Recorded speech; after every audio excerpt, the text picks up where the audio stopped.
Hi everyone, this is David from Benchmark. Today I'm going to be showing you guys how to export your blocks to use them in other projects in MicroSurvey's MSCAD. To do this, I'm just going to go to the Insert tab and I'm going to click on the drop down arrow below Create Block. Then I'm going to click on Save Block to Disk. Now here I can either use the menus here to define a new block, or I can choose one of the blocks I already have created.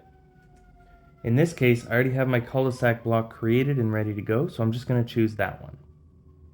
Then I can change where I'm saving it to, and then I'm just going to click on OK. That's going to let me use this block in other drawing files, so I don't need to have the original line work and redefine that block every time I make a new drawing. That's all for today's video.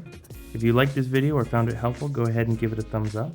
If you have an idea of what you'd like to see next, leave it in the comments below. And if you want to see all the helpful content we have coming down the line, go ahead and subscribe to our channel. If you have any questions, give us a call at 1-888-286-3204 or visit us online at www.bench-mark.ca. Thanks for watching. Have a great day.